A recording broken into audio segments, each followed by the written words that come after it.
She was the most glamorous, most photographed woman in the world, living at the center of a media frenzy.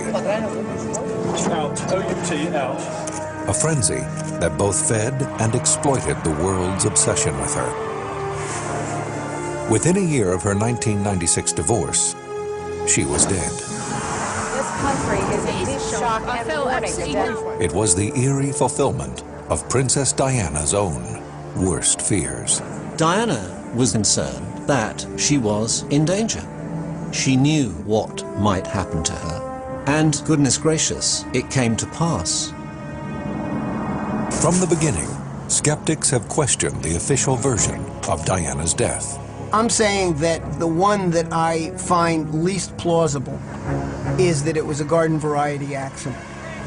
That relies on too many factors that are very, very foggy. Some have alleged a startling conspiracy. They claim the death of the princess was no tragic accident and may have been a political assassination.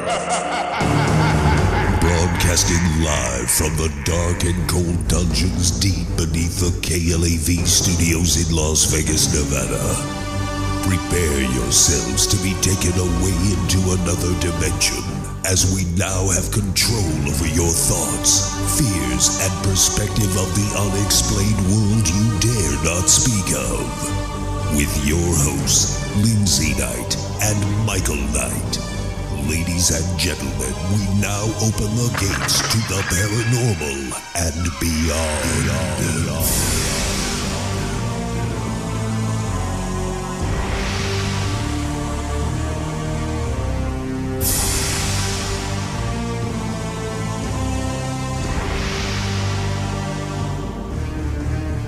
Broadcasting live from the KLAV studios in Las Vegas, Nevada, this is the Paranormal and Beyond.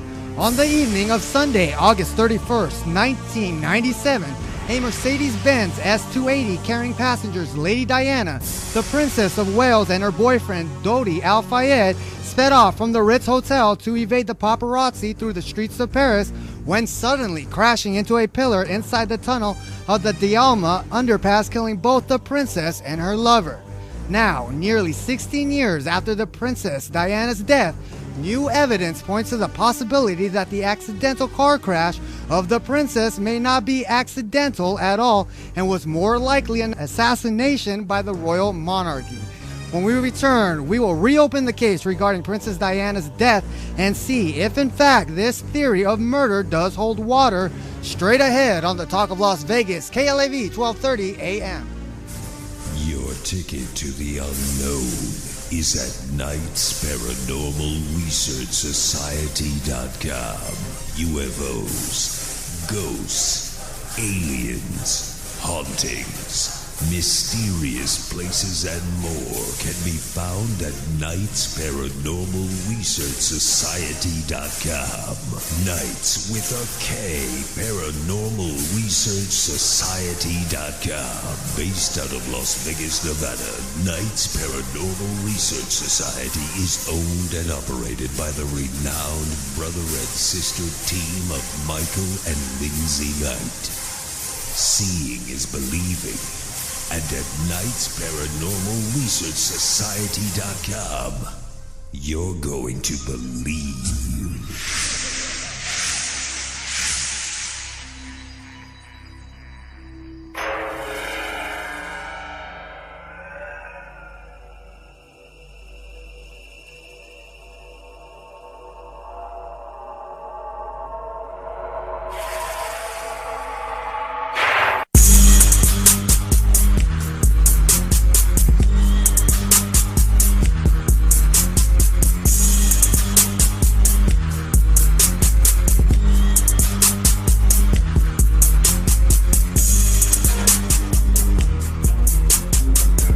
Alright, welcome back to another brand new edition of the Paranormal and Beyond. But first, be sure to check us out at Knight's Paranormal Research Society.com, where you can link up to all the past shows by simply clicking on that button above.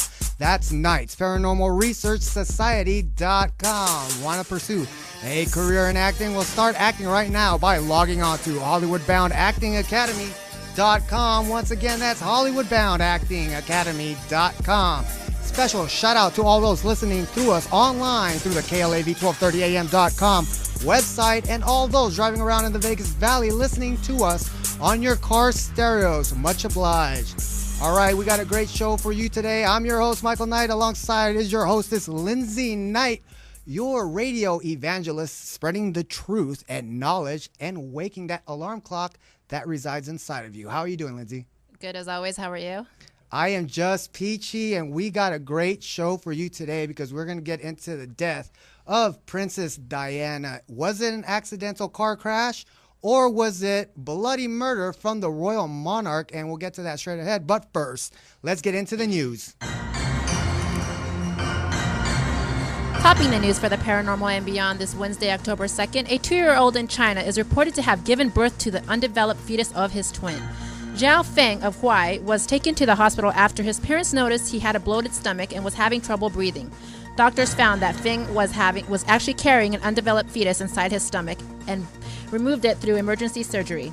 The fetus was his conjoined twin that had been absorbed into his body inside the womb. Doctors surgically removed the fetus, noting that Feng would have died if the parasitic twin hadn't been removed. The dead fetus was about 10 inches wide and had a fully formed spine and limbs. This is the third case reported since 2008. In other news, Halloween isn't just for kids anymore. A nude haunted house will scare your pants off. A haunted house attraction is throwing open its creaky doors to those willing to bear all on a special naked and scared challenge night. The event at Shocktoberfest in Sinking Springs, Pennsylvania, dares participants to either lose their pants completely or keep on their underwear. Nude or prude as they venture through the unknown haunted house, the idea was inspired by the Discovery Channel show. Shocktoberfest has created this experience so their customers can explore a new level of fear. This is about fear and pushing oneself out of their comfort zone. Reporting the news for the Paranormal and Beyond, this is Lindsay Knight. All right, a nude haunted house will do more than just take my pants off. You know, what is this world coming to that now we have haunted houses that are holding nude people coming in? Well, that's a trick or treat for you in its sense right there. No, but and then the baby having a baby is just out of this world. Well, I mean, that is a sad and tragic situation. So what does this make its baby? It's like, that's where it's twin sister's mother? No. Paching. I don't know. All right, let's get into our main topic, which is Princess Diana and the murder that shrouds her mystery. A lot of people are already sold on the fact that she died of a car accident because Henri Paul was supposedly drunk, and this echoed out for 16 years now, and now new evidence is surfacing that this is not the case because a lot of the investigation was botched. If you look at it from an outsider point of view, and I would say a conspiracy theorist, open-minded point of view, let's start off talking about the royal family, okay? Because it goes way back. When we're talking about murder within the walls of the British monarchy, it's been happening throughout their whole existence, hasn't it? Well, I mean, not to say that, we don't want to talk bad, of course, about the monarchy, but I mean, what can you say? They have been pretty much offing themselves since the beginning of time. I mean, that's just the way of life for them, and who knows if this actually did take place even in 1997 when Diana died. Well, I wouldn't doubt it, because if you go and look back through the kings of kings and queens, they all had their share of dirty, bloody hands. I mean, we could look at the first Queen Elizabeth, who murdered her first cousin, Queen of Scots. Remember that? Oh, yeah. Then we had Henry VIII, who murdered, 2 of his wives. And if you look at and then it goes back even further, because there's been a lot of deception, and it's all due to preserving the lineage of future kings and queens. I mean, there's stories of incest going back, and I believe it. And now you have the Princess Diana thing. And basically it was found like she was treasonous for what she's done. All right. So now we know the whole story. She did get married, but there was a lot of troubles going on with the marriage. A lot of it leaked, as well as we know. Well, we know that when she was married to Charles, she was very depressed and very unhappy, and she was suffering from bulimia at the time. This was an arranged marriage, especially since she was a child. You grow up, especially in this type of monarchy, when you're a child and you're born, they automatically say, okay, when you get older, this is who you're going to marry. So she was endowed to Prince Charles, who was actually dating Camilla at the time. And lo and behold, he didn't marry her after Diana passed on. While their marriage was going on, he was still seeing her, and Diana knew about this. But she was just the so-called princess and really did not talk a lot because she was just in fear of Prince Charles at the time. There's a lot of reports of her coming out, letters to the butler, talking about her demise and what Prince Charles will do to her. See, we're talking about a whole lineage of this thing going on behind their walls. And it makes a lot of sense that you would be scared. This is an empire. It's a monopoly. It supersedes the president here and how they live in the White House. We're talking about this thing where it is a family base. Here in the United States, it's not of relations when you have a president. Over there, it is by blood. Regardless if she came from royalty in her own family, marrying into this family, she was told pretty much how to live, what to wear, what to do, where to go. She had no way of doing things for herself. She was pretty much a puppet. Absolutely. She was a puppet, but yet she was very outspoken. And that's one thing that everybody knows about Diana. She's very humanitarian. She would help a lot of people, but at the same time, she was hiding this facade that she was basically dying inside because of her marriage falling apart, her husband cheating on her. And not only that, she basically, no pun intended, had this big crown on her head and had to live a certain way as royalty in front of the public. You can't show weakness when you're a king or a queen because you can never do that. And going out through her whole time, like I said, she did write a letter in 1993 to her butler that the Telegraph ended up getting, that the butler turned in. And basically the letter said that my husband is planning an accident in my car, brake failure, or serious injury. Now this is already going out. And let's say before this happened before this, she wasn't the only princess who died in a car wreck, because I think 1986, another princess with her sister also had a car accident. But now when we look at the car accident itself... Don't forget Grace Kelly as well. Oh, yeah. So now we look at the whole car accident and all this. Doesn't make sense. Are we going to buy that Henri Paul was drunk and just close the book at it? Because there's a lot of anomalies when we go to that. All right. We all know she was on a sabbatical with Dodi Al-Fayed. Okay, and they came to Paris, and a lot of pictures of them on their yacht and all this. Well, let's talk about Dodi Al-Fayed first of all. Who was he? Because after she got divorced from Charles, she was alone, but she was still depressed because she wasn't expecting to get divorced. Well, she was actually seeing somebody else. It was another Muslim who was a surgeon. And they say this is her true love. However, the guy did not want the limelight because you are dating a princess, and it's this whole fairy tale thing. And it was too much for him. He wasn't into that whole limelight stuff. So he broke it off with her. And this really broke her heart. So there's a lot of speculation saying that she really loved Dodi Al-Fayed, or was she using him just to make her other lover who she really loved jealous? However, let's get to this character, Dodi Al-Fayed. Dodi Al-Fayed is the son of Mohammed Al-Fayed, who is the owner of Harrods department store, which is the biggest chain in Europe. And they're an Egyptian family who is very wealthy, of course. So yes, she was dating him at the time. And there was a lot of pictures that came out on the Inquirer when they were on vacation on sabbatical. I think the week or the 2 weeks before she actually died with him on his yacht, vacationing. Well, on the yacht, there's that famous picture of her kissing Dodi, and some lucky guy snapped that, and he got $500,000 from the Inquirer just for that picture. So now you have all these paparazzi saying, oh, my God, these pictures are valuable. And, then you have the buildup to things to come. But then we're talking about Dodi Al-Fayed, whose father is Mohammed Al-Fayed, and these are rich people, okay? Very rich and influential people to their people back in Egypt, and had ties to a lot of friends also in the UK.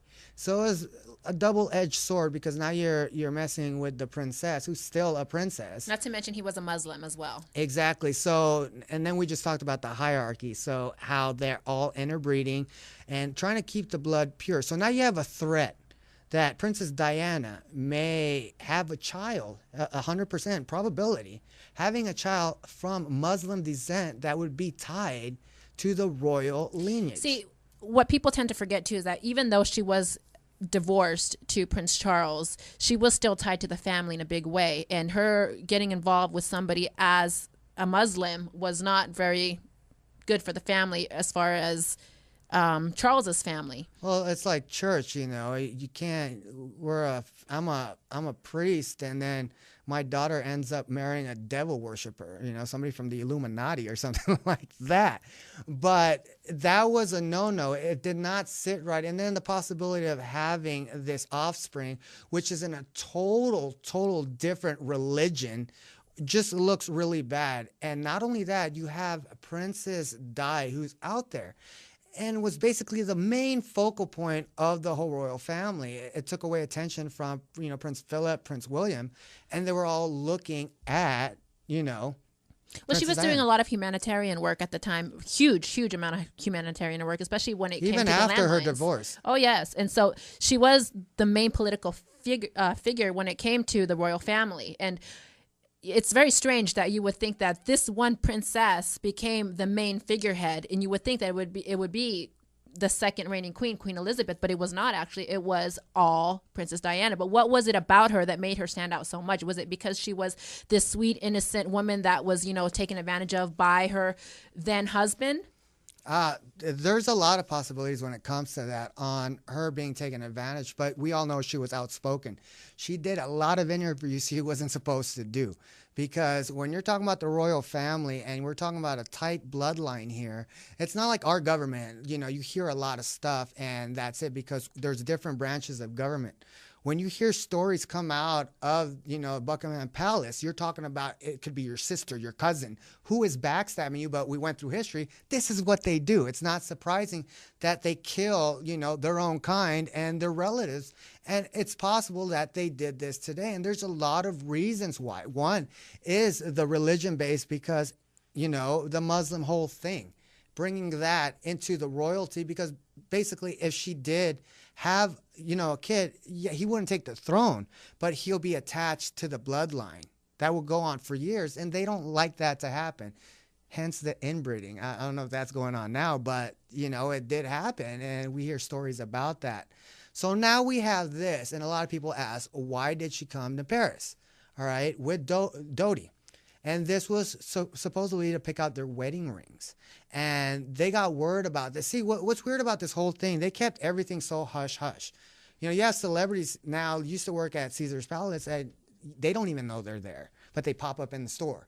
You know, somehow the paparazzi, and not only that, you know, MI6, their CIA, knew their whereabouts every time. So somebody was spilling the beans on what was going on. Not only that, there was undercover agents seen throughout their whole stay there up until their death, you know, and there's a lot of talk. Are they responsible for it? Well, there was, you hit on a key point, because you said that during their stay on the yacht, there was one guy who got paid $500,000 for taking a picture. That guy was actually on board. He was there taking pictures, and this was James Anderson. He was the godfather in the European community for paparazzi. Not only that, he was a low-level MI6 agent at the time. James Anderson is a very shady individual, because I'll get to him later, and this is pertaining to the Fiat Uno. He is tied into this somehow, and I'll explain that later. But they were supposed to pick up wedding rings, and this was said to be when Diana was going to come out and said, I'm marrying Dodi Al-Fayed. Okay, this got word to back at the palace and basically enraged everybody. Not only, you know, Charles, but you're talking about the Queen and how this is a threat to their monopoly. Basically, it's all about power and control. And if, like we looked back in the past, they don't care if you're related by blood, but if you do something, especially this, you know, you're considered treason. And what do they do back in the days if you're treacherous? Well, they would chop your head off, but we can't do that today. All right. There is one thing, okay, in 1995, in the show called Panorama, She appeared and did a long interview with Martin Bashir. This is like your Barbara Walters one-on-one thing. And she said something that you do not say whatsoever. And they were getting very deep. She basically said something that sealed her fate and basically her life. And this is where everybody said was the catalyst to her murder because of just something just out there, what she said. Lawrence, can you play The King?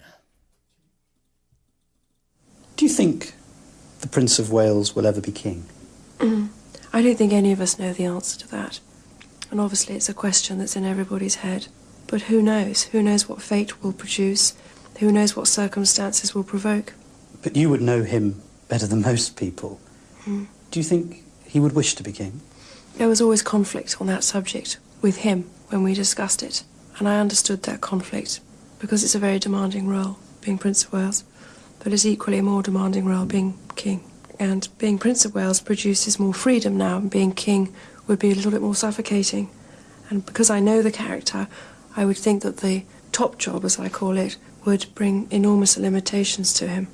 And I don't know whether he could adapt to that. Okay, basically, she just raped the Prince of Wales on national TV, saying this guy is incompetent to be king. If this was heard back in the 18th century, you lose your 16th century. Wherever, anywhere, you lose your head. You do not say that because, like I said, you never show weakness. She basically raped him on national TV, saying he is not fit and giving out very intimate details of their conversations. Like I said, this is not the White House. You're talking about this close-knit family who's basically rulers of generations. This is what said sealed her fate because of that interview. And she knew about this. She knew that she would not be queen at all. She had been prepped as a little girl to become princess. It was a fairy tale wedding. We all seen it. Elton John was there. Everybody was there. It's strange because it does make a lot of sense for this woman to now sever ties with the family, besides the children who are still in both their lives, that she's no longer a part of the family in that sense, but she has a lot of family secrets. And now she is involved with this other, rich family. Who knows what she would have spilled or what would have came out. And it just so happens that she died and he died. Absolutely. There is a lot of, very secretive stuff that she did know. And for it to come out, like you've heard in that interview, she wasn't scared. She is a very outspoken lady. Not only that, she was loved more than the prince itself. Everywhere she went, it was all about, Princess Diana. It's a princess. It's more than a prince. Nobody cares about princes. They care about the princess because it's the whole fairy tale thing with the crown tiara and all that blah, blah, blah stuff. All right. But also during that interview, right? During that interview that Martin Bashir conducted on that show, Panorama, he asked her if she would ever be queen or think that she would ever be queen. And let's hear her response. Do you think you'll ever be queen? No, I don't. No. Why do you think that? I'd like to be a queen of people's hearts, in people's hearts. But I don't see myself being queen of this country.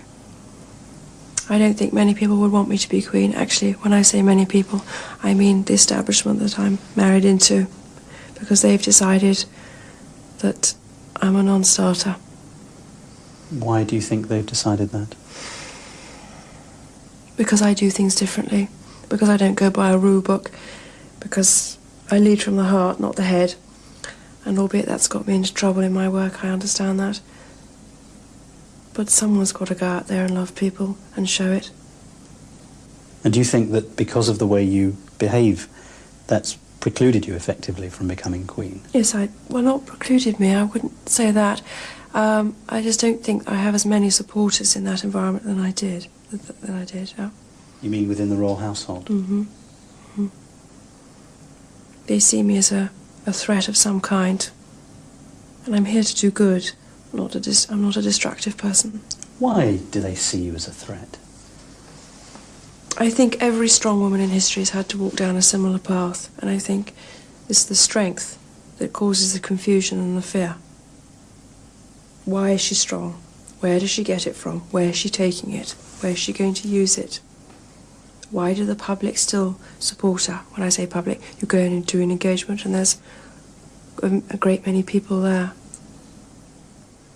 And see, this is why everybody loved her. This is why all the people loved her, because she's a very outspoken woman who not only, you know, loved everybody, but she wanted to help everyone, you know, not like within the royal family where they do help people, but they're not as embracing as she is. Okay, now think about this for a second. You have a princess. At this time, she was still married, going through this was like the last days of her marriage, basically in 95, when it was all falling apart.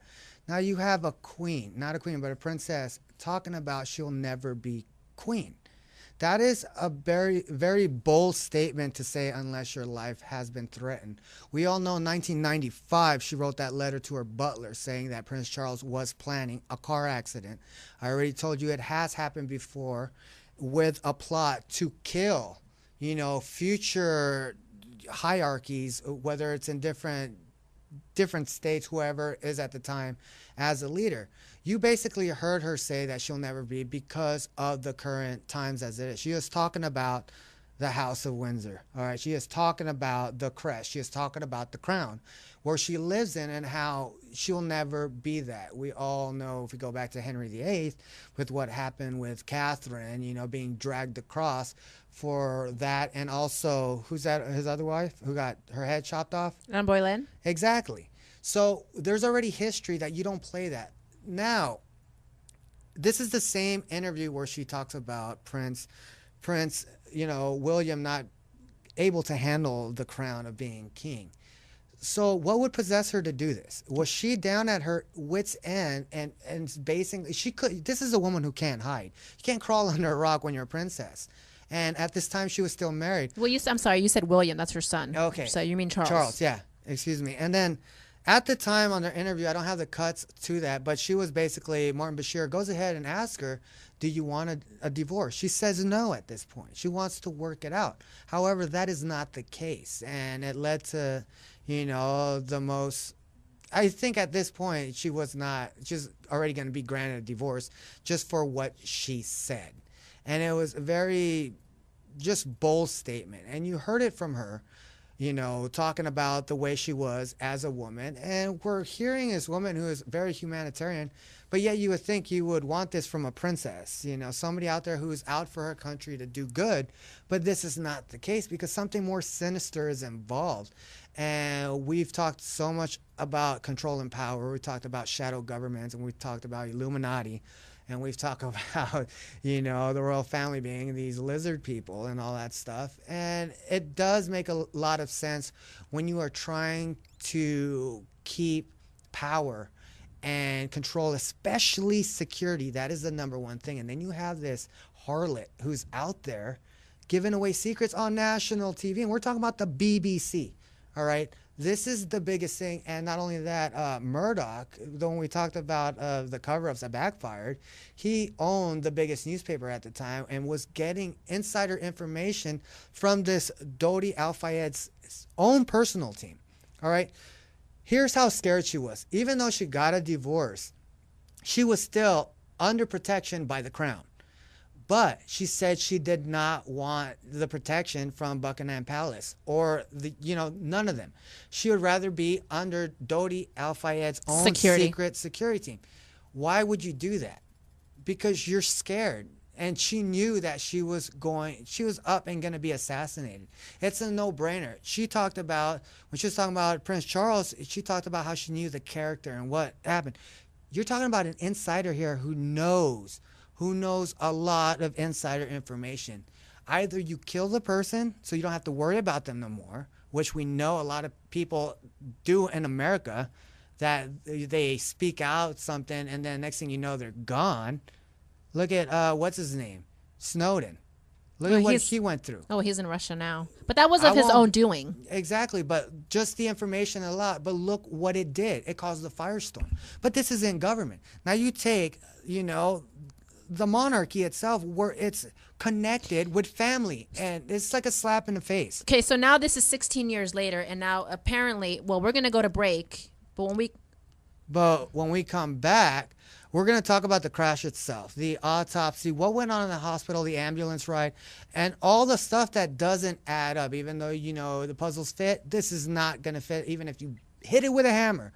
And it's all right here back in the Paranormal and Beyond on the Talk of Las Vegas, KLAV 1230 AM. Don't go away. The Paranormal and Beyond continues in a moment. Join us at 731-1230.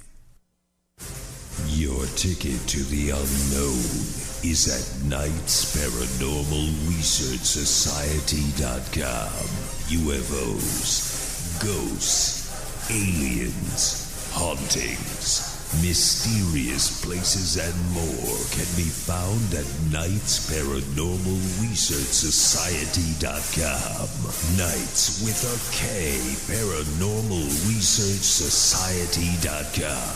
Based out of Las Vegas, Nevada, Knights Paranormal Research Society is owned and operated by the renowned brother and sister team of Michael and Lindsay Knight. Seeing is believing. And at knightsparanormalresearchsociety.com, you're going to believe.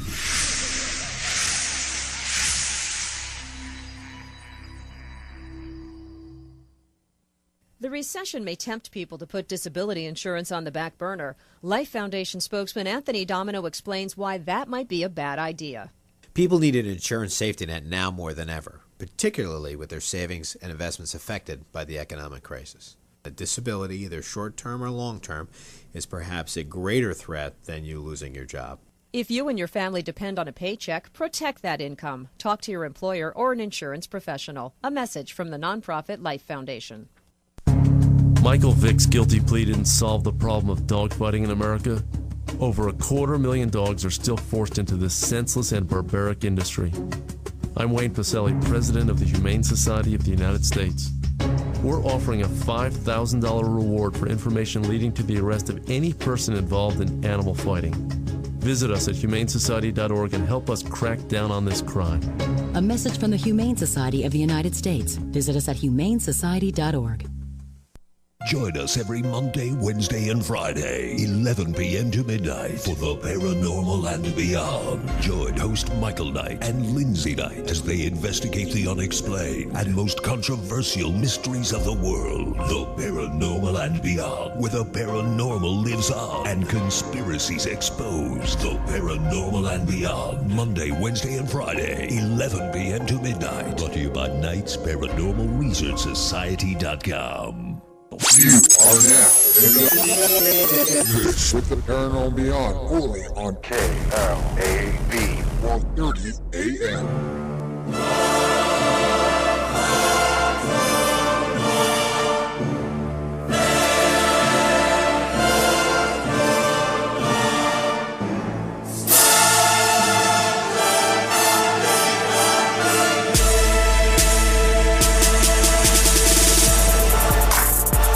All right, welcome back to the Paranormal and Beyond. If you are just tuning in, we are talking about the mysterious death surrounding Princess Diana.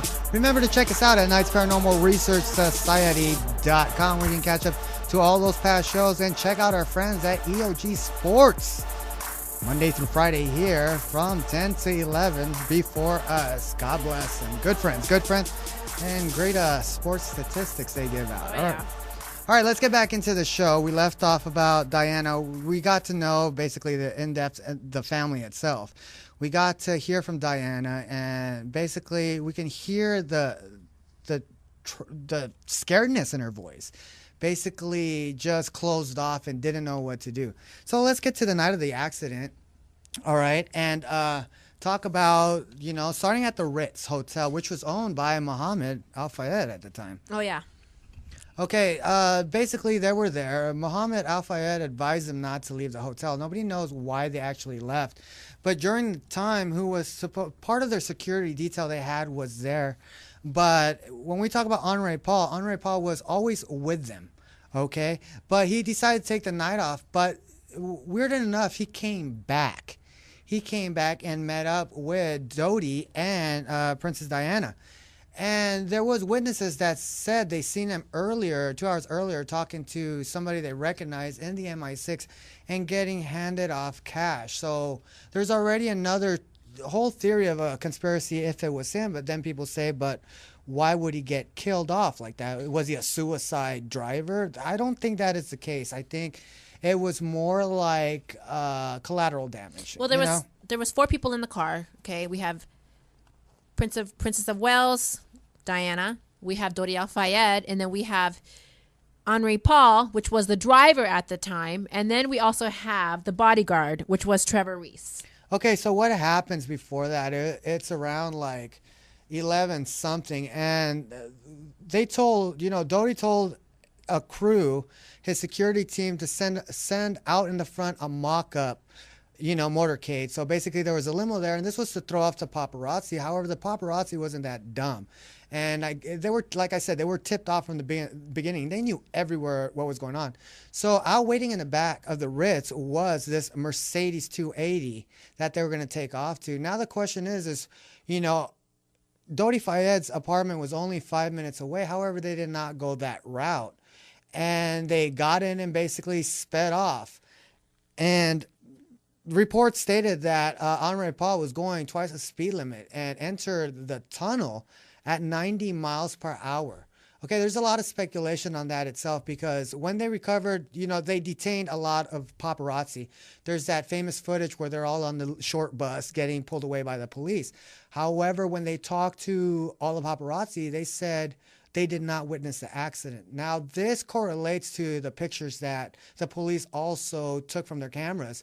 All they had was pictures of the Ritz, and then it jumped to the accident itself. They did take pictures of the wreck, when it was there. So we know that the paparazzi wasn't there. And then we have witness reports that there was this motorcycle with a flash of blinding laser light that was flashing the car because there's witnesses who've seen this before the crash. And also a Fiat Uno that was at the scene. That happened as well.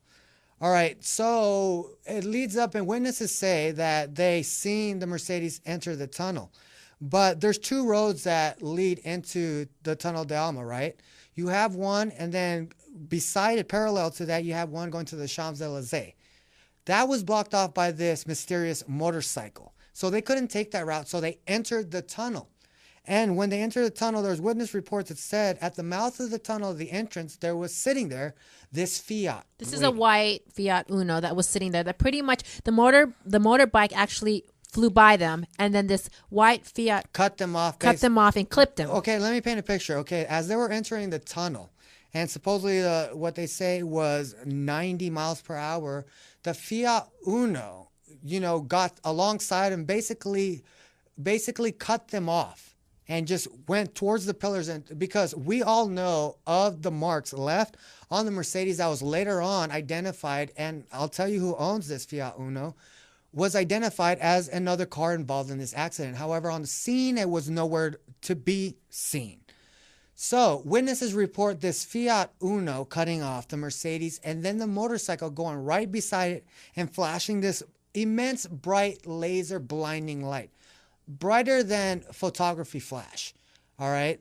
Some say it was a strobing effect, which we all know the military carries something like that they attach to their gun to blind somebody. But this is the story. Nor the motorcycle person was never found. However, later on, they found the Fiat Uno. And guess who was the owner?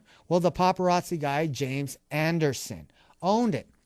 What's mysterious about this when they talked to him and found out what he was doing, he did say yes and corroborated that he was there, not at the scene, but was at the Ritz during the time they were departing.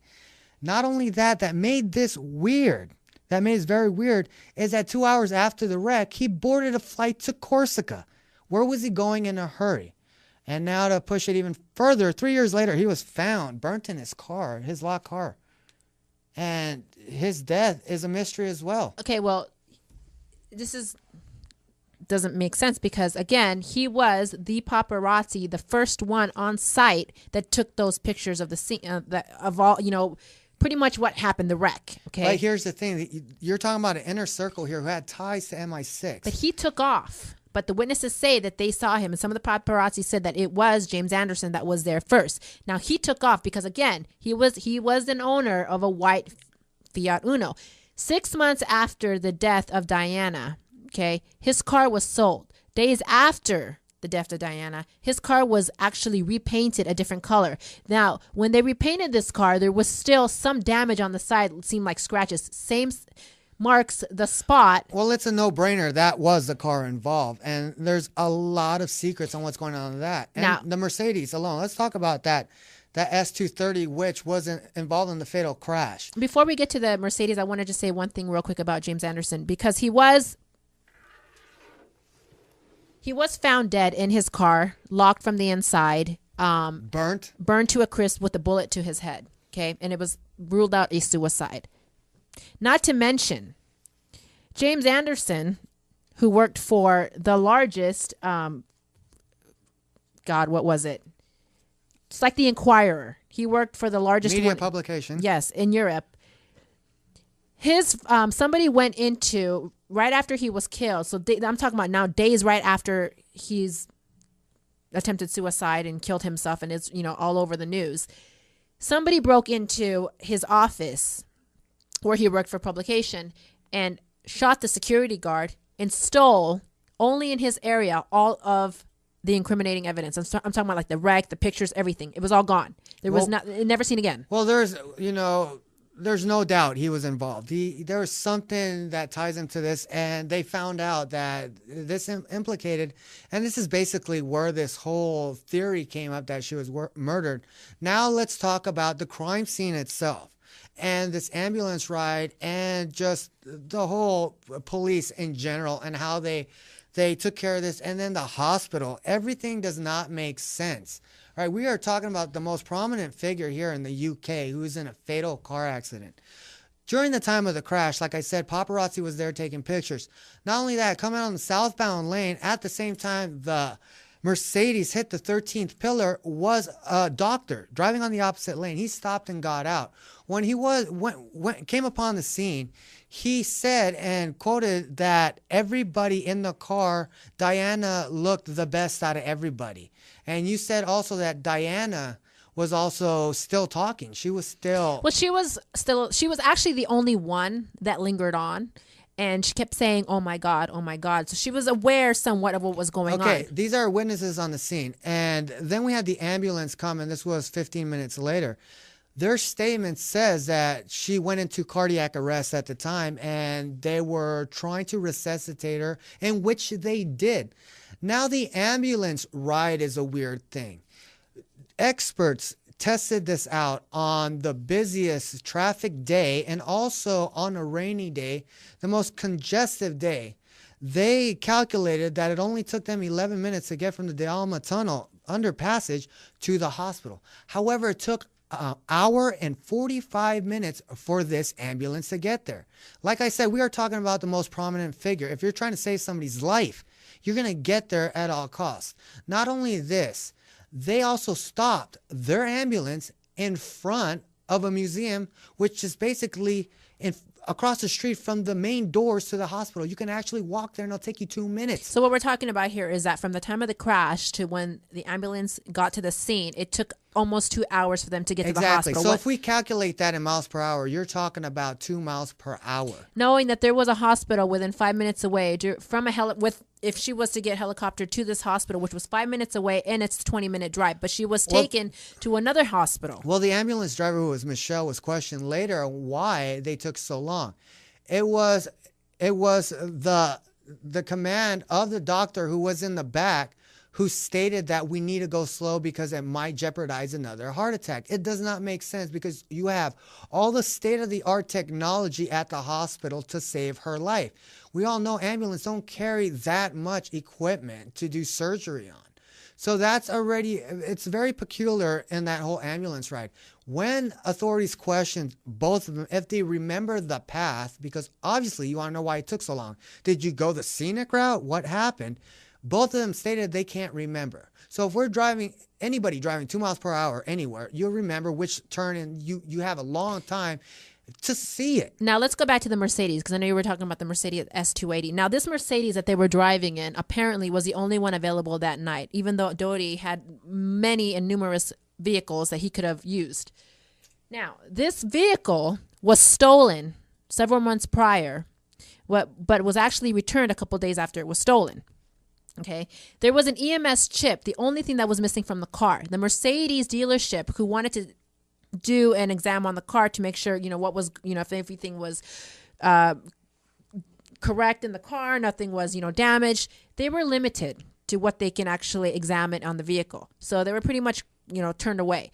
This EMS chip, which is an electromagnetic system chip, is what actually is used in the vehicle for rotation of the car, all those electrical things. That was actually replaced. So that means that the replacing of that chip can actually control the vehicle. Yeah, that is a lot of talk that the car was controlled into the wall. That theory, to me, I'll go to the latter decision about the Fiat, because we know of the paint scrapes on the car that really happened. And Scotland Yard finding out basically what, who owned it, he was there on the scene, and all this kind of stuff. All right, so the conclusive death to Princess Diana was basically the main artery separating from the heart. The same thing like John Ritter that happened. The main vessel that carries the blood flow into the heart basically separated during impact and shifted the heart in her chest. This is what they came up with. Now, what's weird about this is when the hospital called the time on Princess Diana's death and body, right after that, an embalming team came in and embalmed her right away. We know that is and was basically illegal. And why would you do that? You just messed up the whole autopsy process, which comes way before the embalming. So this is what happened. She was embalmed, and everybody found this weird. Why would they do this? Okay, you basically preserve the body so in the way where you drain the blood and you destroy evidence. Not only this, 2 hours after the investigation at the Dalma Tunnel, it was getting hosed down and the car again taken away. You have people moving with great haste already. And like you said, Prince Charles came with an associate and removed the body. Well, he came the next day with Tony Blair and then removed the body 90 minutes later after they got to the hospital. Okay, so we know, there's something fishy about that, and everybody out there, listeners, will be like, yeah, that is very, very Not fishy. to mention, let's go back to Henry Paul now. That's what I want to talk about. Now let's talk about the driver, okay? Because their closing the case upon this was due to him being drunk and having high levels of Prozac in his system and being 3 times over the limit. He was, after, everything was said and done, he was depicted as somebody who was a depressed drunk, but that drank all the time, and his alcohol level was supposedly over the 3 times. Exactly. Look way over. Look what the paper wrote the next day. He was drunk as a pig. Well, I mean, so blatantly to be out there and say that right away, it's very astonishing when you don't even have all the toxicology reports back that quick. When you see something like that happen, you see the media report faster than in reality what it does to take it, what it takes to do a thorough investigation. We already know something's fishy involved. Okay. Now there's talk that blood samples were switched. Not only that, they found carbon dioxide in his carbon monoxide. Yeah. In his blood system. How would he get that? Okay. If he's 3 times over the limit on Prozac at the same time, and basically have carbon monoxide in his blood, when people have carbon monoxide in their blood, it sounds like more like a suicide. You lock yourself with a hose in the car and you die from But exhaustion. here's the weird thing, because 48 hours before he even went with, the whole, Dodi Fayed and this whole thing that happened, 48 hours before that, he actually had his annual examination. And it came back that he was actually fine. He had nothing wrong with his liver, so he apparently wasn't drinking all the time. Toxicology came back, perfect. So he was very healthy. Well, the thing is with the carbon monoxide, basically threw everything on a loop, and that it wasn't plausible, and figured that because there was 15 other bodies in the morgue, including his that night, and his blood probably got confused from a suicide. Now, we all have seen security pictures from the Ritz of Henri Paul leaving. The way they speak about how drugged up he was and alcohol in his system, he would not be walking on all too on his legs. He would be actually carried out. However, that wasn't the case. We all seen it. He was conscious at the time. So that's in question. We have the ambulance ride. That's very much in question. It's ludicrous to believe if it was the president of the United States, not only that, they had a motorcade. All right? And now nobody knows what really happens during that ambulance ride. 2 miles per hour. What is going on? Now, a lot of people say that she actually was murdered in the ambulance and was basically manipulated, just did something heinous to cause her death because she was basically, they could not save her. She was basically dead on arrival when they came, and it got to the point where the doctors actually massaged her heart with their hands but couldn't save her. Then you had the embalmers coming in. Now, very, very weird. Now, we've talked about MI6 individuals. We talked about ties to secrets that could be exposed. We talked about her on BBC interviews saying things you're not supposed to speak of. Now, is there something here for a cover-up? If you think about it, yes. This is something we've seen in the past that became more of a conspiracy fact-based thing than a theory, and the truth is revealed. You know, they couldn't find the Fiat Uno, and now they did. And what's funny, it has ties to this guy. And they also took the pictures away. Well, there is the fact that the case has been reopened, that Scotland Yard is actually looking into it now after 16 years because there is an agent, you know, who has come out and said, you know what, she was actually murdered. Well, it make a lot of sense. Not only that, on the Ritz camera of the hotel, before, you know, they were going to come out and they're looking at the front. Basically, the UK knows reporters, because police always stops them for blocking the streets, trying to take pictures, so they can pretty much pinpoint everybody on the security camera. But there was 2 mysterious figures standing outside that they did not know of and was never to be found again. So we have a lot of people with ties to MI6, you know, secret government. So could it be because of the threat to the monarchy, the royal monarchy at the time, that the only way to silence her is sheer murder? Can be Henri Paul, who is part of this, be collateral damage? Well, you know, when they looked into Henri Paul too, they saw that he was getting 4 times his salary. He had 300,000 euros in his bank account. Yes, 300. He was getting paid 11,000 a month, and they don't know from what unknown source this money was coming from. There was nothing. They checked his bank accounts, and he had a lot of money that was undeclarable. Not to mention, there is a photo of him going to the very front of the Ritz, waving at the paparazzi that they're about to leave. Why would he do that? Yeah, so there's a lot of already speculation. And to me right now, I'm sold she was murdered. I know a lot of listeners out there, do your homework, because really, murder in the biggest way. We're talking about a monarchy who has the ability to coerce police, coerce individuals. We're talking about people with extravagant magnitude of money here. And we know with money comes control and can pretty much buy out anything, especially murder. Well, Princess Diana was, you know, well-loved at the time, and she is still well-loved. And people remember her for who she was and what she did for the community and for all the people, and she helped. God bless her heart. I mean, if she ever became queen, she would be probably that fairy tale queen who would do good for her country instead of rob it for all its riches and stuff like that. And you know, everybody who's great in the world always ends up getting eradicated when they just want to do nothing but good for their country or for the human race. Well, that's our show for you today.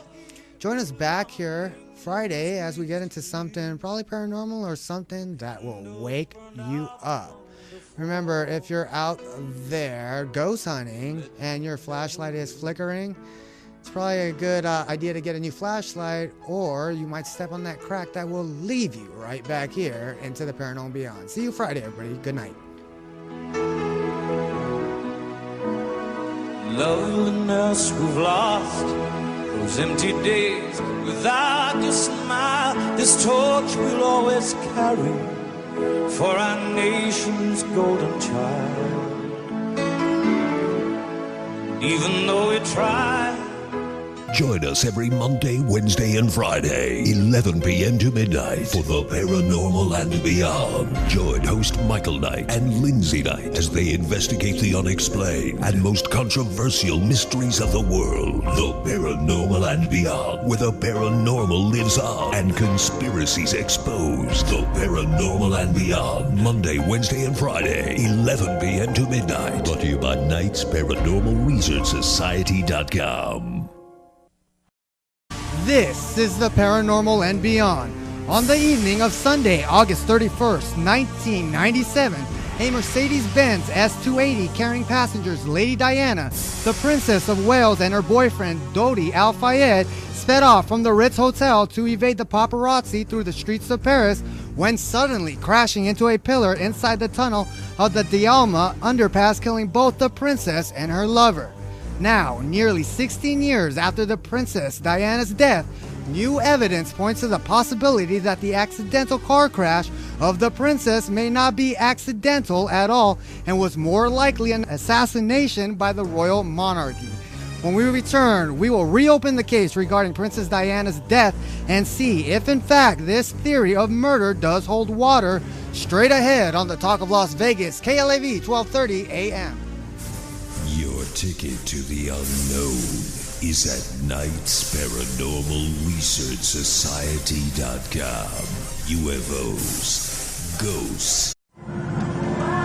She was the most glamorous, most photographed woman in the world, living at the center of a media frenzy. Out, O-U-T, out. A frenzy that both fed and exploited the world's obsession with her. Within a year of her 1996 divorce, she was dead. This country is in deep shock and mourning the death. It was the eerie fulfillment of Princess Diana's own worst fears. Diana was concerned that she was in danger. She knew what might happen to her, and goodness gracious, it came to pass. From the beginning, skeptics have questioned the official version of Diana's death. I'm saying that the one that I find least plausible is that it was a garden variety accident. That relies on too many factors that are very, very foggy. Some have alleged a...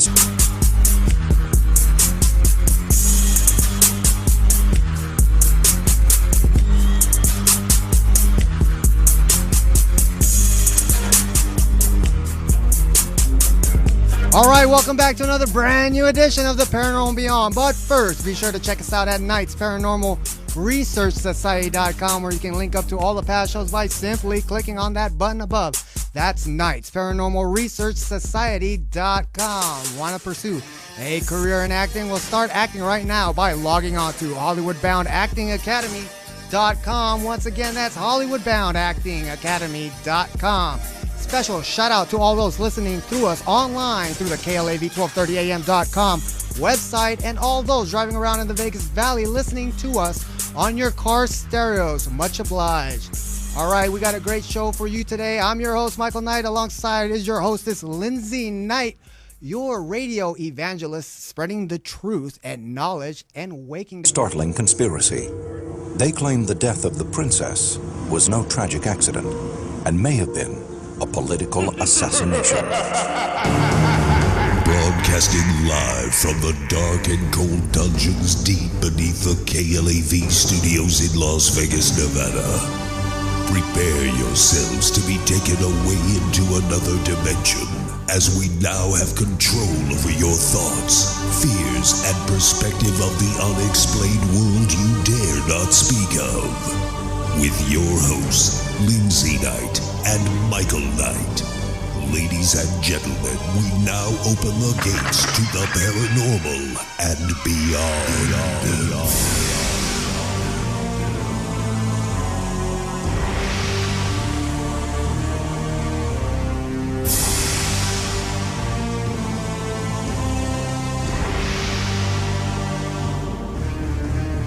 Broadcasting live from the KLAV studios in Las Vegas, Nevada. Aliens, hauntings, Mysterious places and more can be found at Knights Paranormal Research Society.com. Knights with a K, Paranormal Research Society.com. Based out of Las Vegas, Nevada, Knights Paranormal Research Society is owned and operated by the renowned brother and sister team of Michael and Lindsay Knight. Seeing is believing. And at Knights Paranormal Research Society.com, you're going to believe.